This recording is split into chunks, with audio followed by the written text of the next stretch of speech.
les prix passent du simple au double. Ce cahier Oxford est vendu 2,50 € et celui de la marque distributeur fabriqué dans la même usine coûte 90 centimes. Mais cette différence se jouerait sur le papier. C'est un papier 90 grammes, mais qui n'a pas du tout les mêmes caractéristiques que le papier Oxford. Le papier Oxford a plus de blancheur, il est à la fois plus lisse. Car dans les cahiers que vous achetez, le papier reste l'élément le plus cher. Il représente 50% du prix.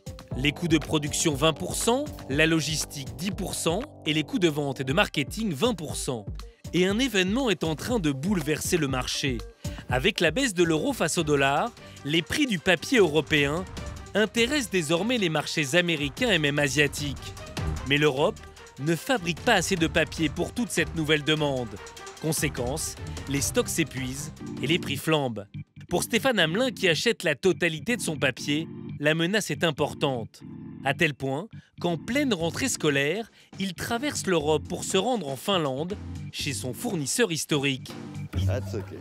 Cela fait 45 ans qu'Oxford achète le papier issu du bois de ses forêts finlandaises. Jonathan Backwell est le partenaire local de Stéphane Hamelin.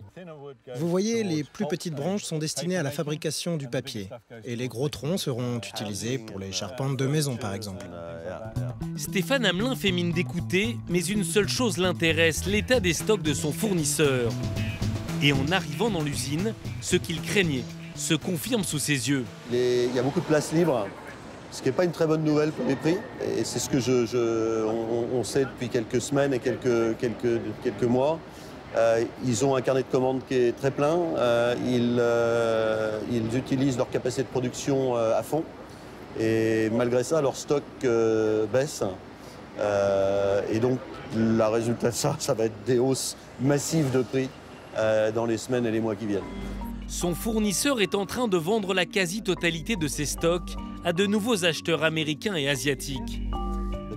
Jonathan, je me demandais si à tout hasard vous aviez bougé le stock avant que j'arrive, pour faire croire qu'il était vide. Non, nous ne ferions jamais ça. Même s'il tente d'en rire, Stéphane Hamelin ne compte pas se laisser faire, car c'est l'avenir de son entreprise qui est en jeu. Ce qui est primordial pour nous, c'est de sécuriser nos volumes. Nous devons nous assurer que vous serez capable de nous livrer le papier dont nous avons besoin. Et Stéphane Hamelin sait qu'il va pouvoir utiliser un argument de taille face à son fournisseur. Nous avons des relations qui sont de 40 ou 45 ans. Ils savent que quand par temps de pluie ou par temps de neige, on était toujours là pour leur acheter du papier.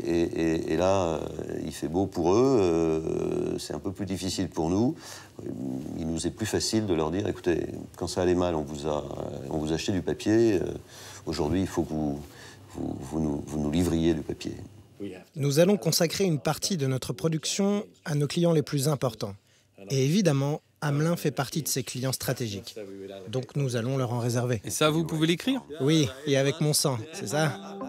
Au bout d'une heure de négociation, ils trouveront un accord pour 100 000 tonnes de papier, mais avec une augmentation de 20% du prix. La tonne passerait ainsi de 750 € à 900 €. Pour Clairefontaine, la nouvelle n'est pas bonne non plus. Car si le prix du papier flambe, celui de la pâte à papier grimpe aussi. Il devrait subir une augmentation sensiblement égale.